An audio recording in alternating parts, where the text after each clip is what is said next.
And thank you very much for inviting me here. I think this is a really exciting project. I'm thrilled to be part of it. And when the organizing committee invited me here with the agenda of contextualizing glamour, of course, the first thing that I became concerned about was what to wear.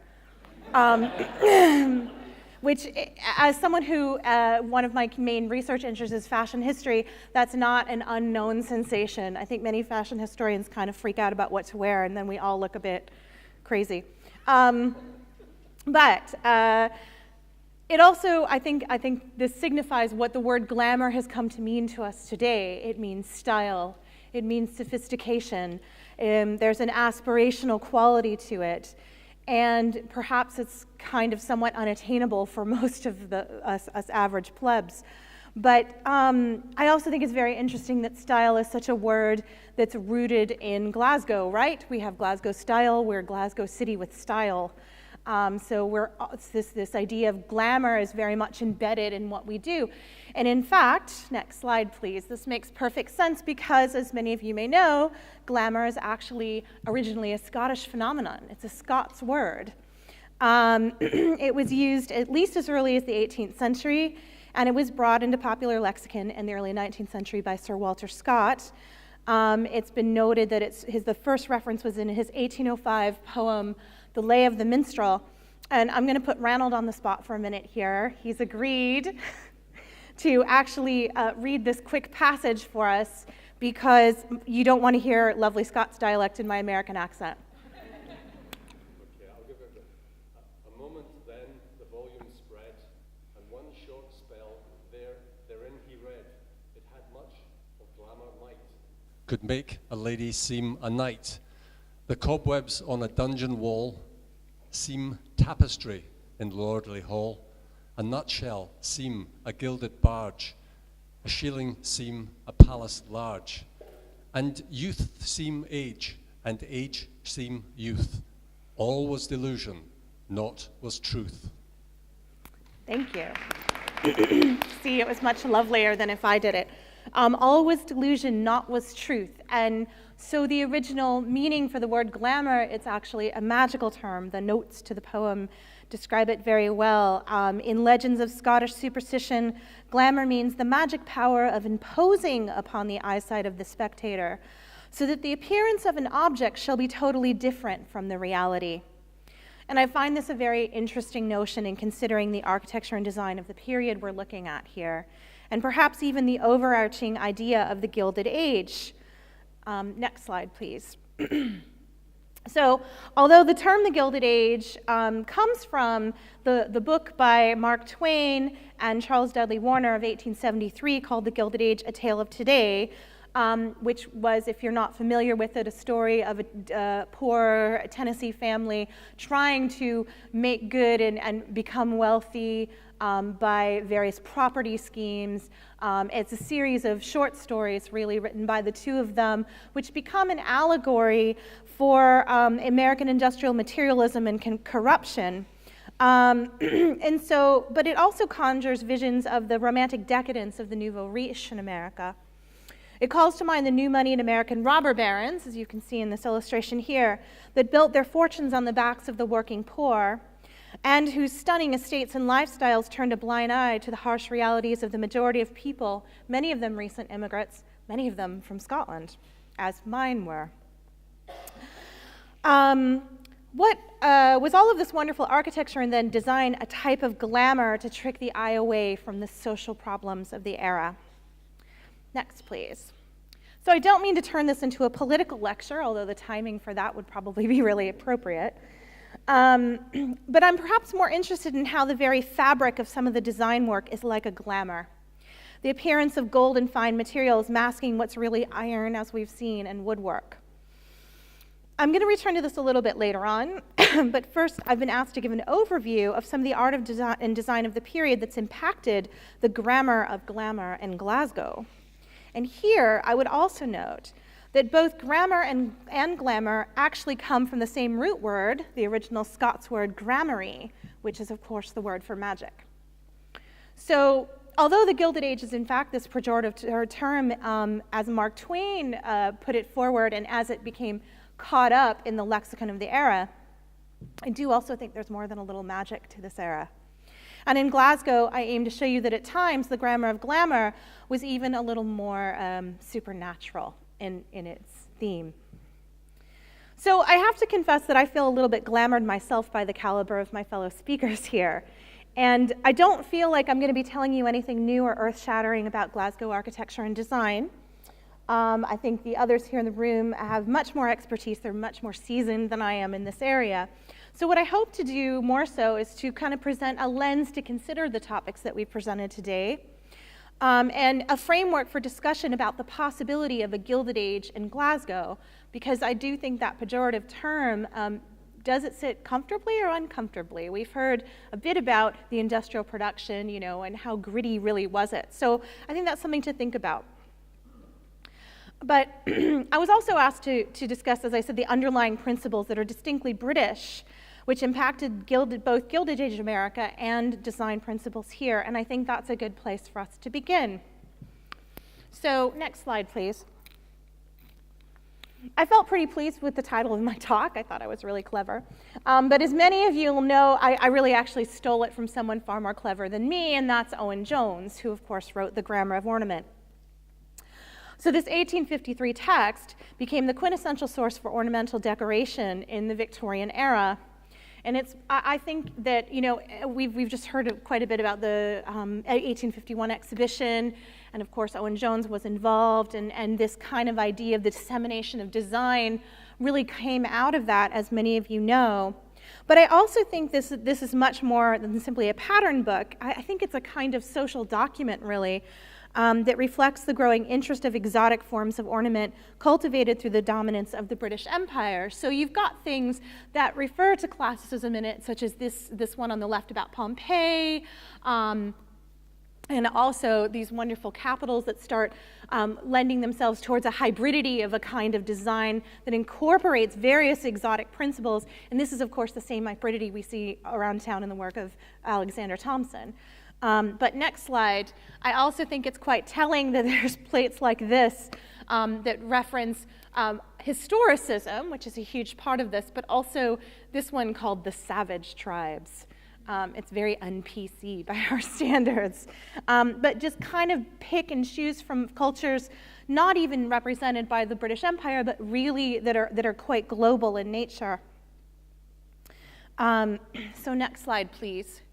And to jump back to Glasgow for a moment, excuse me, I really feel like I always have to point to Christopher Dresser. I always feel like he's completely overlooked, except by those who are interested in design culture.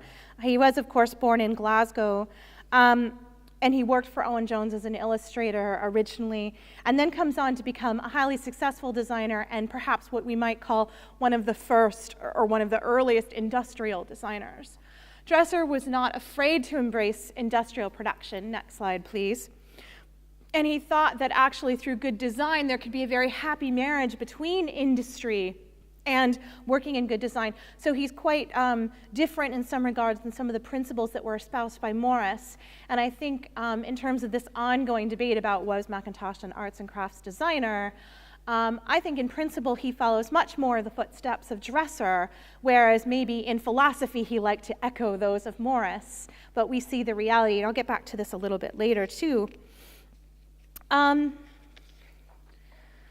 So another clear influence, sorry, just to mention, I'm sure you all see, Dresser was incredibly radical, and you know, I always think about these, particularly these teapot designs blow me away for their date being so early in the 1870s. They look like something out of the Bauhaus. So that's that fusion of natural geometry, naturalism and geometry coming together. I think it's very glamorous. It's hearkening to a very glamorous period. So next slide, please. Another clear influence is, of course, the art of the East, and in particular, Japan. So while there was a taste for Eastern art and design very well established in Europe, certainly through the 18th century, it was all the rage. In the second half of the 19th century, it really reached a fevered pitch. Before 1854, when Commodore Matthew Perry negotiated a peace treaty between America and Japan, trade relations had been incredibly limited. But suddenly, once this happened, there was an influx of Japanese good open to European consumption, and Britain and France in particular really couldn't get enough of this. And it came in very interesting ways. I'm actually reminded of a talk I heard last summer. I was very privileged to hear, where I didn't know this, actually a lot of the porcelain that was packed and shipped over was actually because they needed filler for when they shipped tea. So a lot of those jars and things that were for consumption was really just junk that they were throwing in the shipping crates, and I thought that was really interesting. So anyway, of course, this had a massive impact on the arts. Next slide, please. Oh, actually, no, can we go back? Wait, back. Yes, stay there for a minute, thanks. These objects of delicate beauty and fine quality were available at a relatively affordable price, and many artists used them both as studio props and to decorate their homes. Such items suited artistic sensibilities of the time. From about the mid-1860s, we begin to see Japanese items appear in the work of several key Victorian artists, such as the Pre-Raphaelite Dante Gabriel Rossetti, you see here on the right, and of course, James McNeill Whistler, who we'll talk about more in just a moment. But we see it impact throughout the arts and crafts movement, of course, in the work of Philip Webb, and as we all know, in the work of Mackintosh. We see that aesthetic in the flow of dark and light spaces in the art school, and in places like that wonderful spatial slippage in the stairwell at Hill House.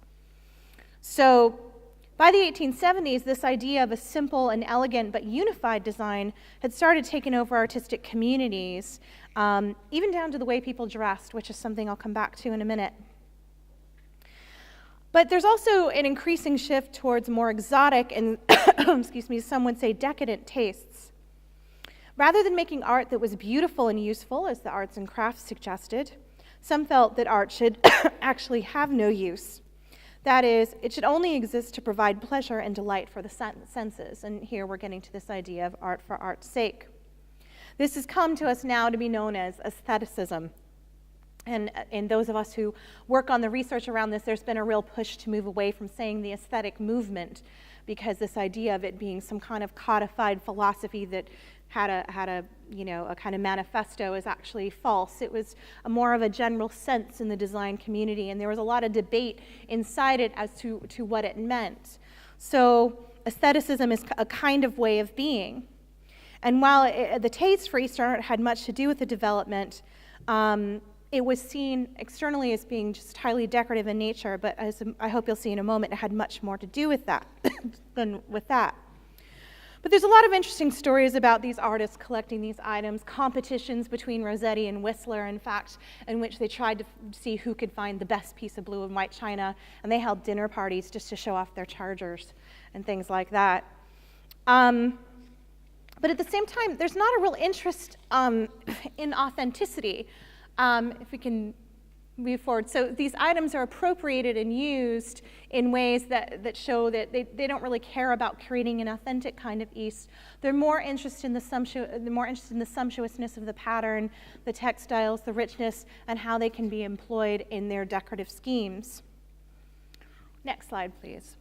So Whistler was an important arbiter of taste in this period alongside his friend and collaborator, the architect and designer IIW Godwin. And Godwin trained under the architect William Burgess, and as such, Ruskinian Gothic revival philosophies helped to form his own approaches to design. And I think Godwin can very much be seen as a transitional figure who kind of sits on the border between the arts and crafts and aestheticism and moves very fluidly between these ideas.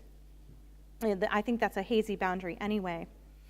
I think this quote that I have here from 1878 exemplifies this, where he says, "For the architect's work should not be confined to mere bricks and mortar. The decorator, the upholsterer, the cabinet maker should be as much subject to the architect as the joiner, the plumber, or the glazier." Well, the primacy of architecture is a different debate, maybe for a different conference, but I mean, he's echoing a lot of the principles that Owen Jones had said after the 1851 exhibition. He had a criticism that he felt like, with the exception of the area designed by Pugin, nobody seemed to be working together. So these things are kind of building up to move towards the kind of design work that we begin to see in what we're trying to label here as a Gilded Age, and certainly in the work with people like Mackintosh, Thompson, and others. So Godwin was an avid collector, like all of these other people were. He was among the first to bring Eastern style into the home, actually, in his own home in Tite Street of Chelsea, which he shared with his mistress at the time, the celebrated actress Ellen Terry. Next slide, please. And likewise, he designed the interiors for Whistler's home nearby that he owned there before he went bankrupt and went in other directions. And Whistler's interiors were also in a highly Japanese theme. And we see these interiors in a lot of his paintings alongside the objects that he owned. And again here, this shows to show you, particularly in the wearing of kimonos and Chinese robes together, Whistler didn't care at all. He didn't care about a lot of things, really, Whistler. He was kind of the devil-may-care guy. But he didn't have any kind of feeling that he wanted it to be authentic. Again, it was just about using that kind of sumptuous pattern. The other thing that comes to the fore around this time in terms of consumption is, of course, the rise of Liberties. And Liberties, which originally opened as an import service for a lot of these goods, but then ultimately took on its own design house. Godwin becomes the first director of the art dress department in Liberties, and a lot of the items that you begin to see are items that come out of Liberties during this period. Next slide, please. So Godwin ultimately creates a line of Anglo-Japanese furnishings that he sells through Liberties that become incredibly popular. And I think what's interesting about Godwin's design is he's very good at combining looks that are Eastern but that also appeal to particularly English kinds of tastes, as we can see in this beautiful cabinet, which I'm guessing probably most people have seen here because it's in the Hunterian, which incorporates elements of a pagoda type of structure, but I think also looks very much like, it harkens to a kind of Chippendale's English furniture at the same time. So it gives you this sort of hybrid kind of style that would be quite acceptable, and of course Whistler comes in and paints butterflies all over it as he does, which is great. Next, please. But I think perhaps the most pronounced influence of the East is also what can be considered as a masterpiece of the Gilded Age, although it wasn't necessarily existing in London at the same time. The Peacock Room ends up going over to America when Charles Lang Freer ultimately buys it, and it's now in the collection, the Freer at the Smithsonian Institute. And I imagine most people here are familiar with the story of the Peacock Room. But for those who aren't, I'll just say very briefly, Francis Leland was a great patron of all of these Victorian artists, particularly because his wife was very much moving in these social circles. And he owned this painting by Whistler, La Princesse de la Pays de la Porcelaine, the Princess of the Land of Porcelain. And he was having his new dining room, because he was based in Liverpool, but this was his London house, having his new dining room decorated by the designer Thomas Jekyll. But he asked Whistler to come and do some decoration around the mantelpiece where he was going to hang his painting. And Jekyll had done this room in beautiful brown deep Spanish leather and rich mahogany. And Whistler came in essentially, I'm going to make this a real brief version, while Leland was out of town and didn't paint just the mantelpiece but the entire room, as Whistler does. Invited the press in to photograph it before Leland ever taught. Wrote a letter to Leland basically saying, hey, wait till you see what I've done with the room. And by the way, here's how much more money you're going to have to pay me for it. So understandably, there was a bit of a falling out there. and Leland was never a big fan of the room, which is why ultimately he was happy to sell it off in its entirety. It's a really wonderful Gilded Age story, too, I think, of this connection between the artist and the wealth and the sort of pomposity of what they might do. And obviously, it's a gilded room in many, many ways. So next slide, please. In terms of glamour, I want to touch on this painting by Whistler, which is a portrait of Mrs. Frances Leland. Because here, painted in Whistler's dining room, he's actually designed the dress to match the interior. And so I wanted to just touch on this because it's this idea of a holistic kind of philosophy that ultimately leads us to the notion of the Gesamtkunstwerk, that everything should be going together. And this isn't just about being kind of trendy and matching. For many people, this is actually a reflection of the interior state of the soul. So aestheticism isn't just about this idea of beauty, but it's this idea of as beauty as a reflection of who you are as a person, your interior self. There's a much deeper kind of quality to it.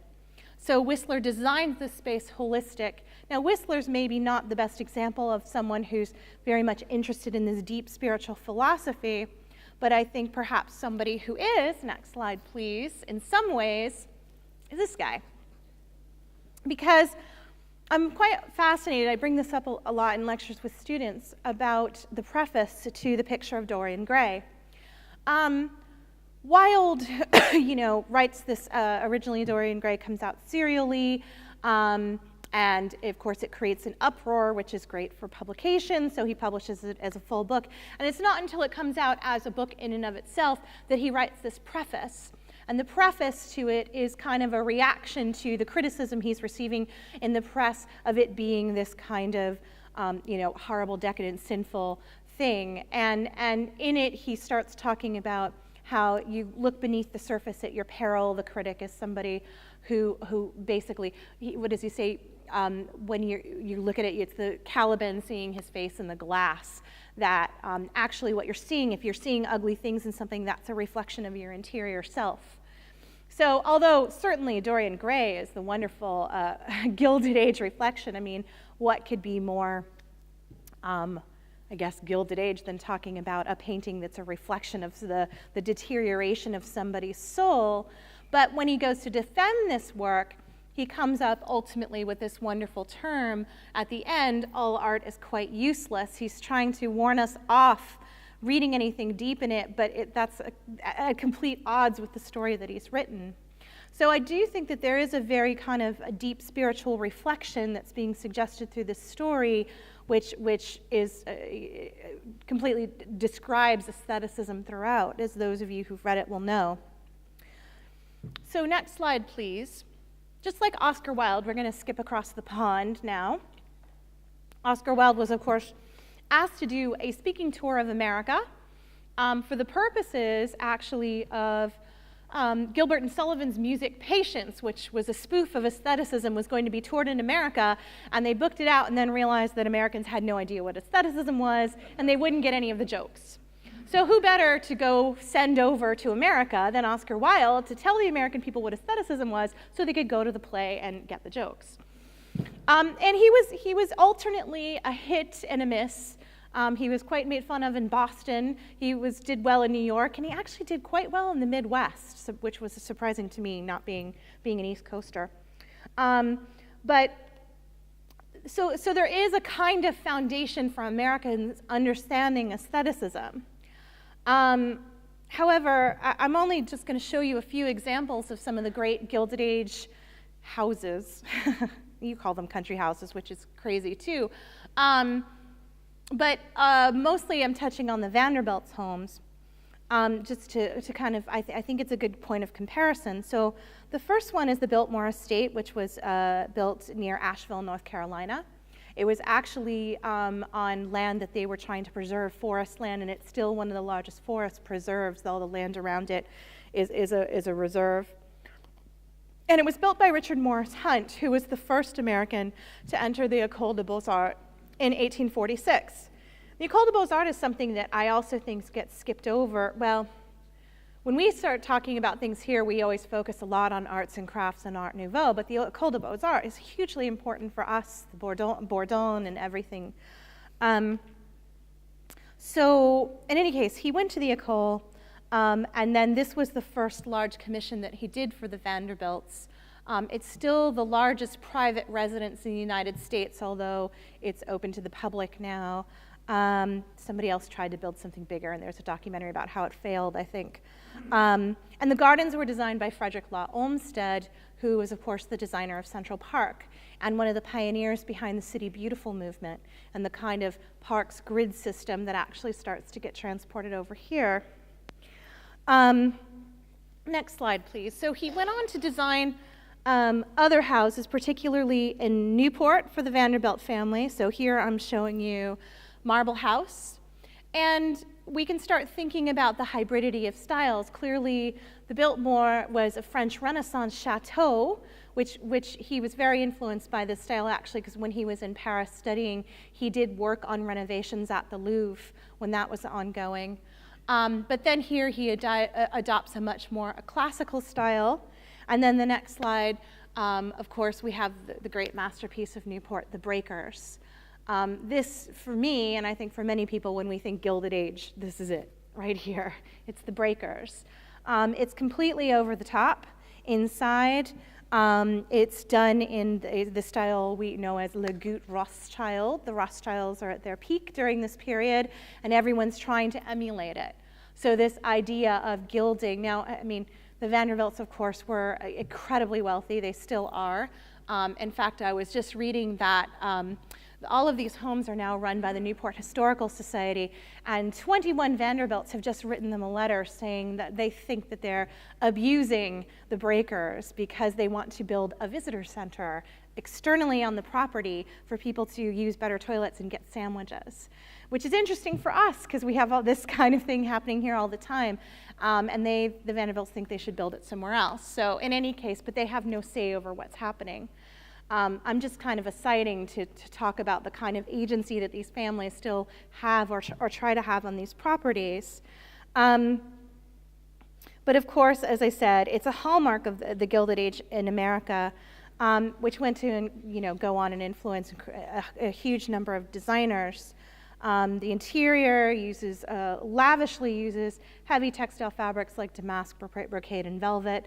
There's tons of gilding everywhere, stucco ceilings, antique wood paneling, and parquet floors, combined mostly with 18th century furniture. This is the other thing, of course, as you probably know.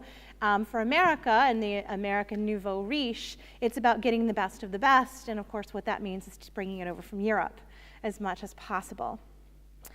Next slide, please. So here's where I just want to point for a minute, because there's many people here I'd like to talk about and can't, but I really think that this in particular relates to Burnett. Somebody who probably we're not going to spend nearly enough time, and maybe in consideration of the Gilded Age is worth his own conference, because the span of his career, and I'm a Mackintosh person and I ignore the poor guy all the time, but what he's done in Glasgow, I mean, is completely the Gilded Age, the span from Charing Cross Mansions, next please, to, what's now Jigsaw, the former Trust Savings Bank, or the Lloyd's, what is it? It's TSB. It is the former Trust Savings Bank. And on please to Clyde Port. And actually what I don't have in here is the amazing Graham Kerr building, the zoology building, this amazing sort of pointing towards Art Deco building. So there's this huge range in his work, which I think is reflective of all of these kinds of principles and these direct connections. We do, I think we need a Burnett conference, yeah. Yeah, here, we all agree? I know Fergus does. Okay, good. Oh, good. There you go, girls. Next one. So, next slide, please. Just to return to Newport in America very briefly, I wanted to mention Rosecliff House, which is actually modeled, designed by Stanford White of McKim, Mead & White, another important, hugely important Gilded Age American architecture firm. But I wanted to mention this house because it originally had stained glass by Cottier, actually. And of course, Cottier set up his firm in New York in 1875, and many of these places had Cottier glass, designs.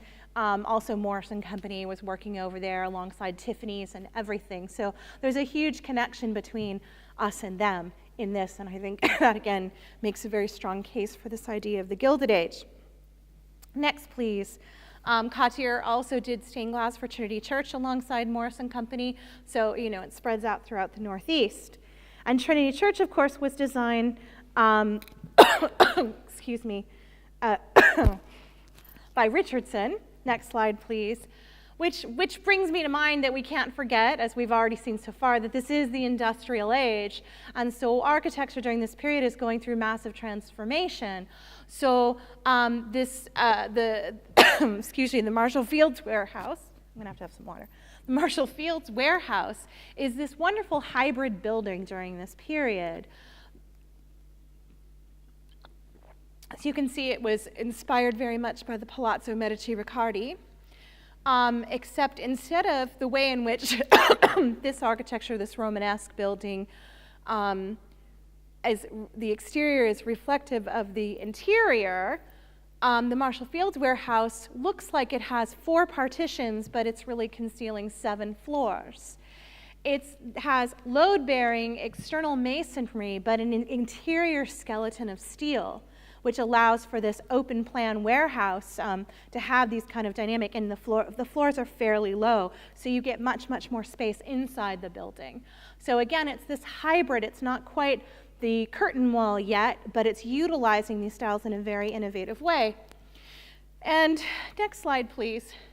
It wasn't until recently, with the fire, that I realized how much in common our art school has with a building like the Marshall Field Warehouse. And I felt very ashamed because I was teaching architectural history up there for several years before this dawned on me. Next slide, which now we can see. We all agree that the fire was heartbreaking, but I think I can say that we are now sort of hitting this period of, dare I say, excitement about what we're learning and what's been revealed through the process of the fire that we could have never really known.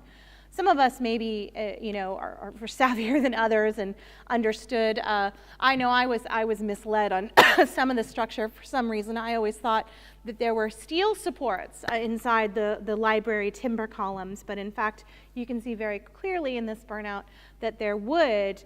But what's really great about it, as Ranald has pointed to and has said in other talks, is we're learning just how kind of pieced together this was. Ranald has used the term elsewhere, tea room shop fitting, which I think is great. And when I went on my first walkthrough with Liz Davidson, Liz is here somewhere, I said to her, wow, it's a lot like the exhibition cafes that Mackintosh did in that kind of pieced together thing. And if getting back to this idea of the materiality in this theme of glamour and tricking the eye, that's really what this is. It's a glamour, isn't it? It's absolutely beautiful, fitted out pieces concealing really basic construction materials underneath. Next slide, please. And now we can see it as, unfortunately, the library is burned back, but we see also things like the economy of putting fire bricks just where they're needed and regular red bricks maybe where they're not so useful. Or we can actually see the hangers. I never quite understood the mechanics. Ronald and I had a great conversation recently about how we say the library was a hung space, but we're never able to quite describe what that means for people. And now you can actually see the hangars revealed. So I do think it's this ingenious kind of hybrid building that is doing this kind of glamoring and appropriating the latest construction methods with older construction methods to create something that's quite new. Next slide, please. Let's see, I've run ahead of myself. So I want to talk briefly. How am I doing for time?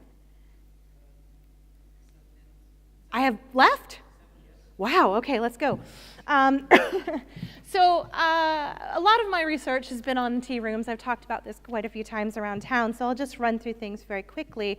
But now I want to bring this back away from that material construction of glamour to a conceptual construction of glamour, maybe that touches upon some of what I talked about in that the sort of spiritual aspect that I think Wilde gets at a bit.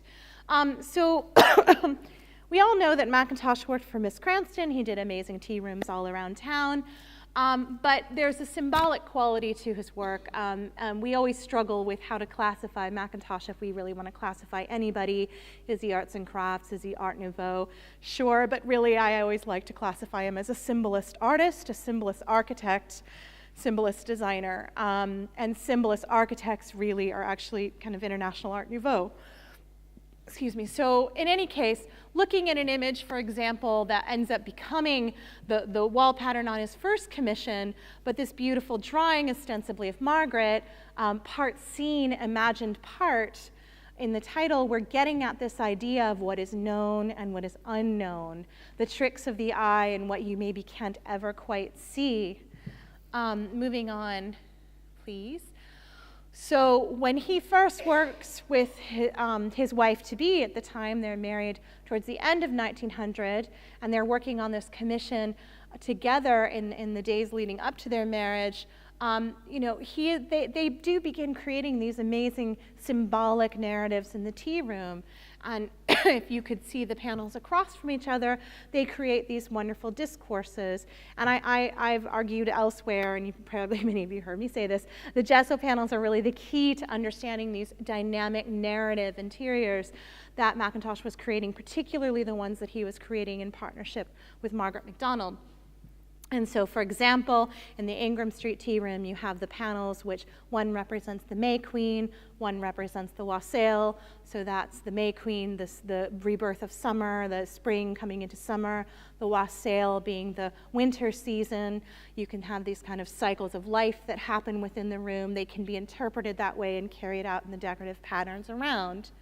Next slide, please.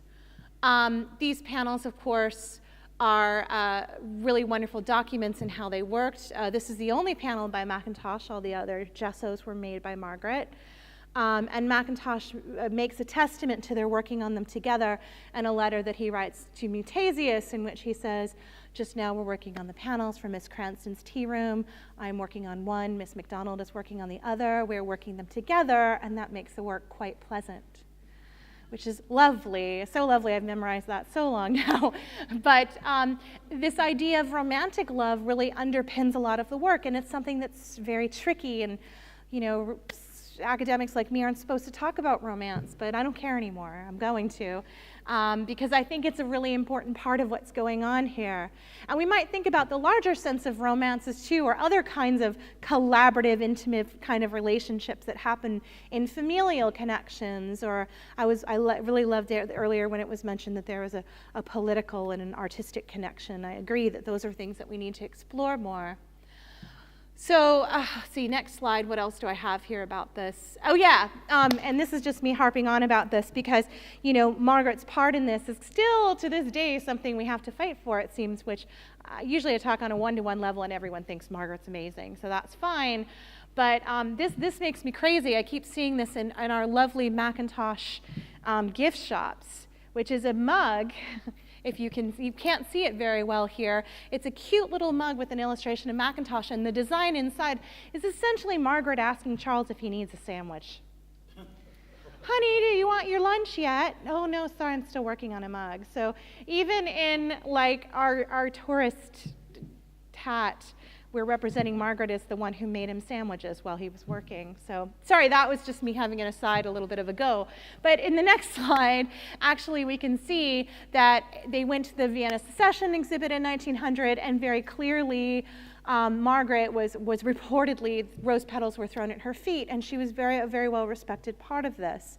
Next slide, please. And I just wanted to bring this up because there's a larger sense of the Gilded Age that we need to think about. I mean, again, it's rooted in America, but what I really like about this project is we're considering it as expanding elsewhere too.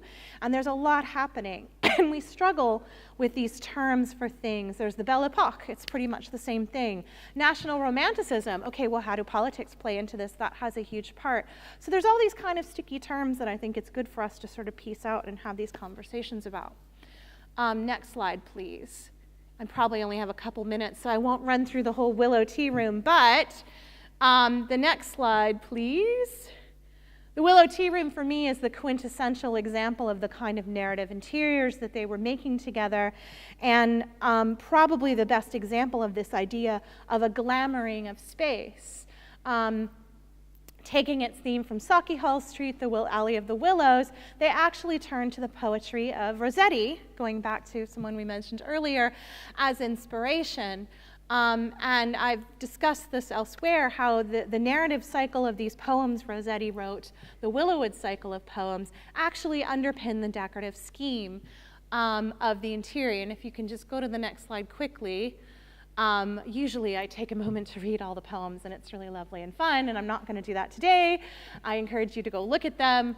But basically the story of the poems is that there's a kind of metaphysical encounter that happens with a man sitting by a woodside well with the allegorical figure of love, and he looks into the well and he sees the face of his lost love, whether, if you know Rossetti, it's his lost wife, Elizabeth Siddal, or the wife he can never have, Jane Morris. But there's this idea of this unattainable love, and he sees this face in the well, and then these shades of their past come out of the willow wood in the forest, and there's a song that love sings that encourages him to go ahead and let go of the angst of holding on to this love he can never have, and it's all very tragic and heartbreaking and beautiful, as most of Rossetti's stuff is. But you can actually see the narrative in Margaret MacDonald's panel of the well in the center and the shades walking around it. And this theme carries out, next slide please, around the room. And it does become a Gesamtkunstwerk. It's a total work of art, but it's also a total narrative inside the space. And so there's an actual kind of, and you know, one thing which I lament, I know we all lament, we can't actually walk through the doors anymore at the Willow. Understandably, they've been placed in an open place for conservation purposes, but the idea, I'm sure many of you did in the past, of walking through this door, it's a passage, it's a liminal space. You're walking from one world to the other.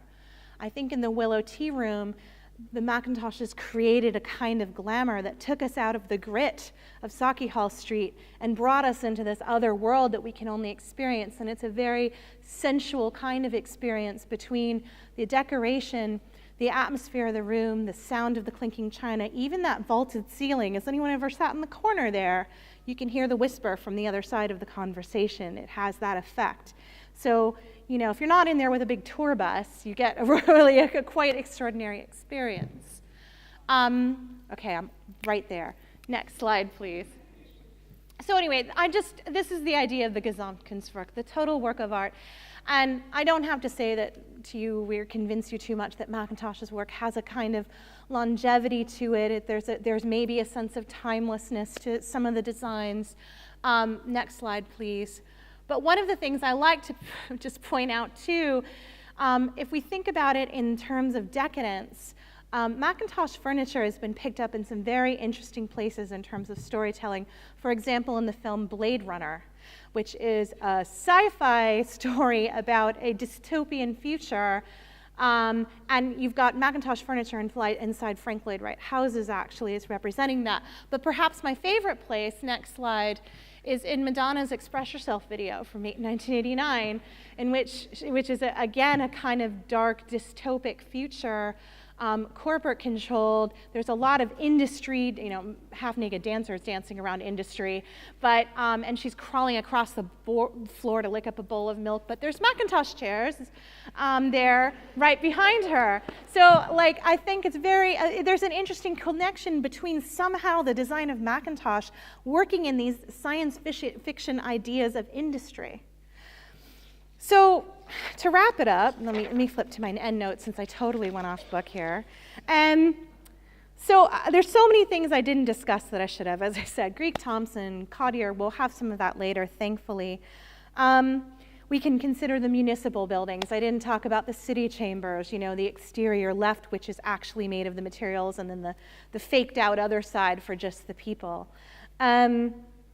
There's a lot of things, but I think the notion of a Gilded Age in Glasgow originally didn't sit easy with me because it is a pejorative, and I have this romantic vision of Glasgow. I love it. It's why I'm here. So today I'm kind of here to learn as much as anyone and think about these things.